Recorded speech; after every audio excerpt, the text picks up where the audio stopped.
Magandang araw sa inyo. It's another lecture para sa Introduction to Robotics at ang topic natin ngayon ay Control Hardware and Programming. Okay, let us start. Ang robot control hardware and programming ay mga critical na bahagi ng robotic system na nagbibigay daan sa mga robot na makita ang kanilang kapaligiran, gumawa ng mga desisyon at magsagawa ng mga gawain.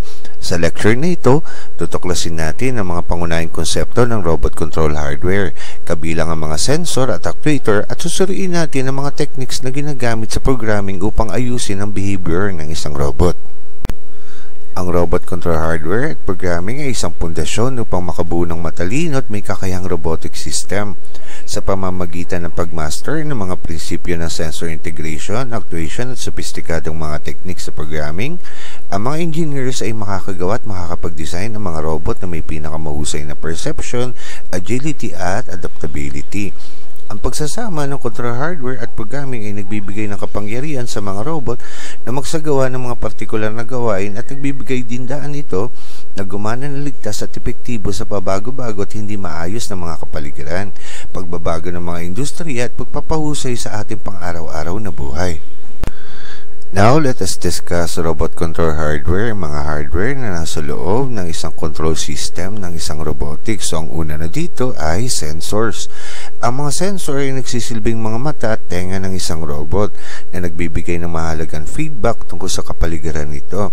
Ang pag-unawa sa mga prinsipyo sa likod ng pagpapatakbo ng sensor at interpretasyon ng data ay mahalaga para sa epektibong pandaman ng robot at paggawa nito ng desisyon. Now, let us discuss yung mga different types ng sensor na ginagamit ng isang robotics. Ang una na dito ay vision sensors o mga cameras. Ang vision sensor ay nagbibigay daan sa isang robot na mangolekta ng visual data mula sa isang live feed.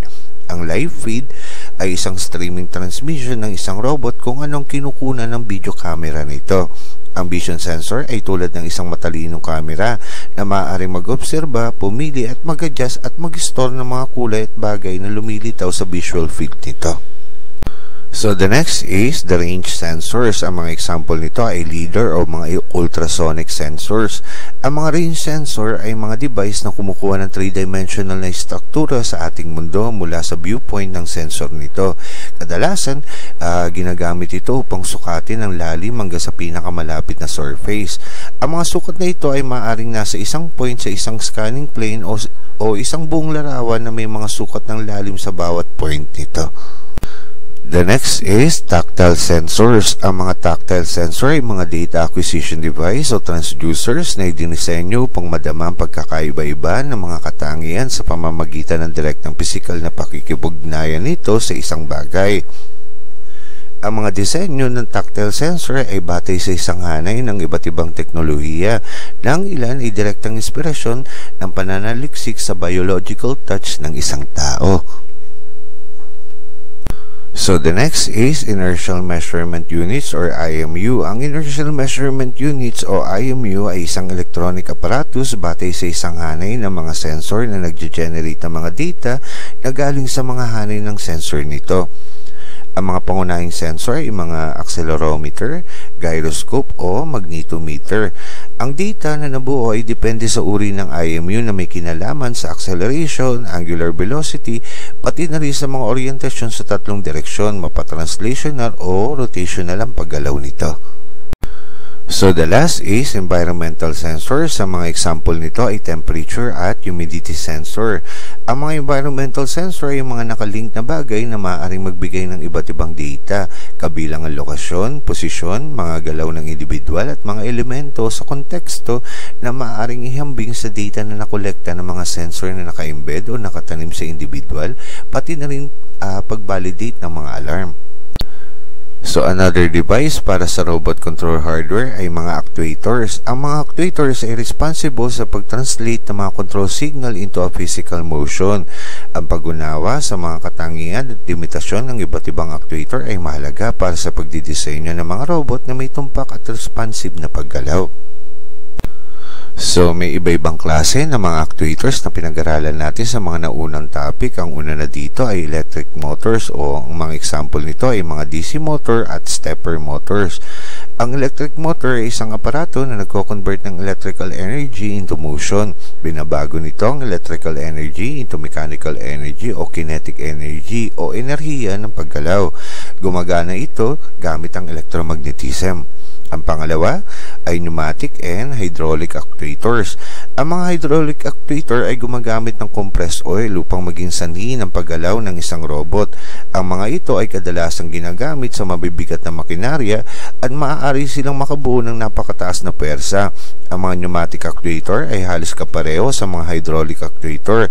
Ang pinagkaiba lang nito, imbis na compressed oil, compressed air ang ginagamit ito upang makapagalaw ang isang robot.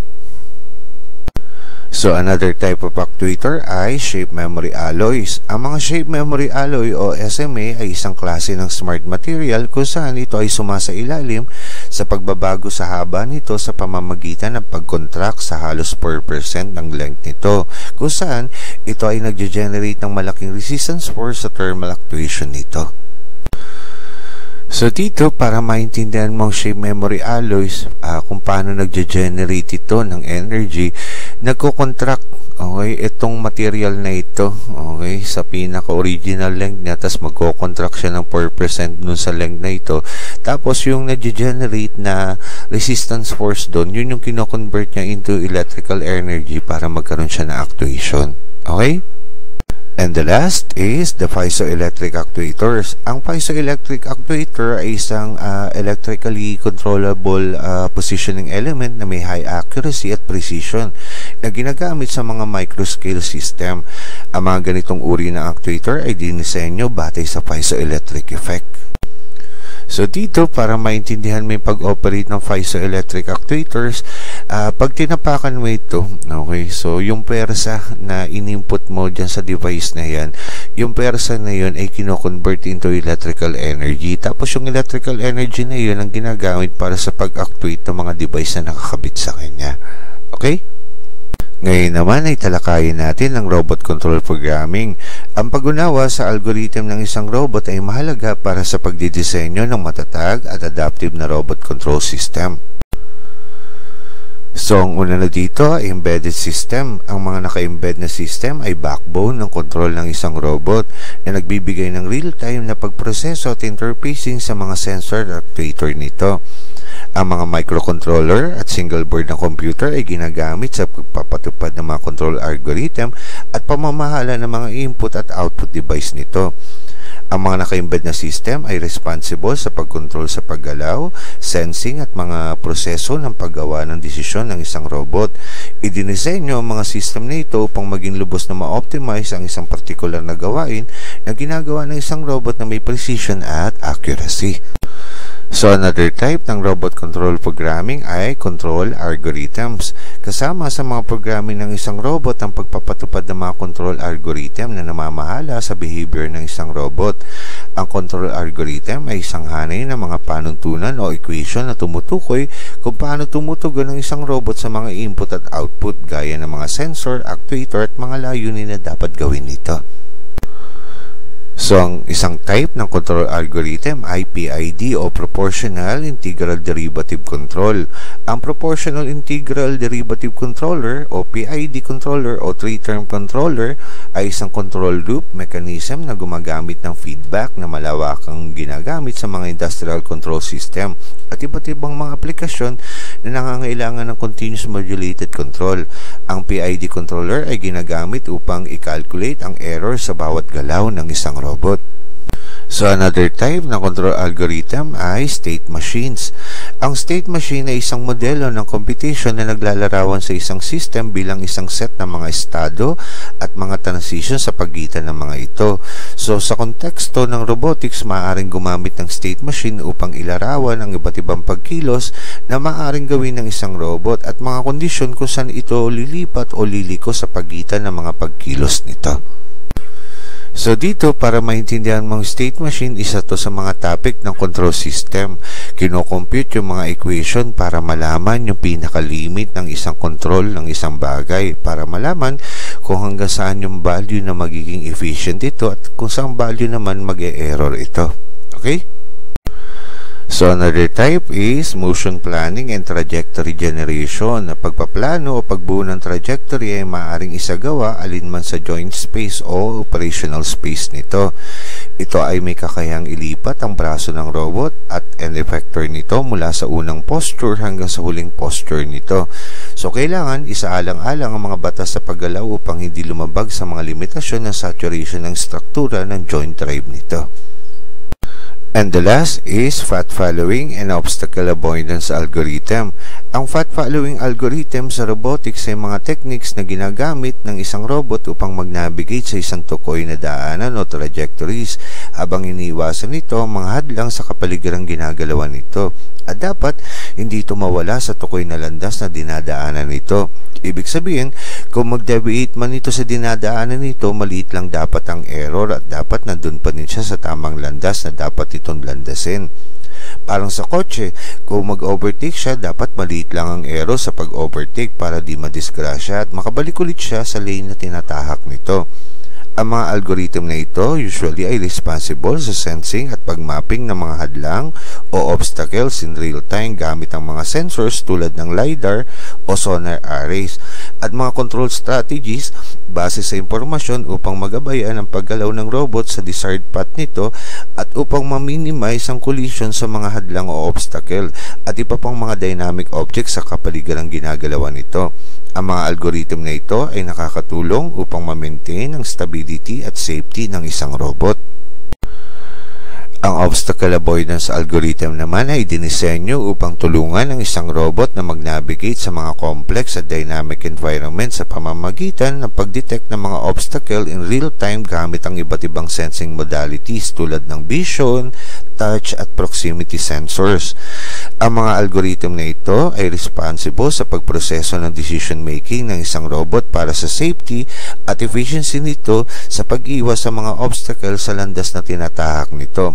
Ibig sabihin, kapag maganda ang design ng obstacle avoidance algorithm ng isang robot, ang mga computational complexity nito sa pag-avoid ng mga obstacles ay very accurate at reliable. At the same time, mami-minimize nito ang energy consumption ng isang robot. And the last part ng robot programming ay communication and networking. Usually, ang mga robot ay nag-ooperate sa mga interconnected environments. Ibig sabihin, gumagana ito ng sabay-sabay kahit nasa magkakaibang lokasyon dahil lahat naman ng mga programming nito upang gumana ay nasa isang mainframe lang. At ang mga ito ay nagre-require ng communication system with external devices. Ang mga network protocols tulad ng Wi-Fi, Bluetooth at Ethernet ay responsible upang magkaroon ng interaction sa robot at operator nito as well as sa mga automated system dahil ang mga ito ay responsible sa pag-transmit ng mga data signals. Now, let us discuss application of robot control hardware and programming. Ang pag-integrate o pagsama ng mga control hardware at programming techniques ay nakatulong upang magkaroon ng iba't ibang aplikasyon sa bawat sektor ng technology tulad ng sa industrial automation. Ang robot control hardware at programming ay nakatulong sa pag-optimize ng mga proseso sa mga manufacturing industries gamit ang mga advanced control system para sa mga robotic arm at autonomous na sasakyan. Pangalawa, sa autonomous navigation, ang robot control hardware at programming ay tumutulong sa pagbuo ng mga control algorithm para sa mga unmanned aerial vehicle o drone at autonomous ground robot upang magawa nito ang kanilang trabaho efficiently sa pag-navigate at pag-iwas sa mga obstacles. And lastly, para sa mga humanoid robotics, ang robot control hardware at programming ay nakatulong sa pag-program ng mga komplikadong behavior at motion control para sa mga anthropomorphic na robot na nakikipag-interact sa mga tao at magbigay ang serbisyong panlipunan na ginagawa ng isang tao. So I guess that's it. Natapos natin ang buong syllabus ng Introduction to Robotics at sana naging makabuluhan sa inyo ang subject na ito at sana marami kayong natutunan. So until next time, bye-bye!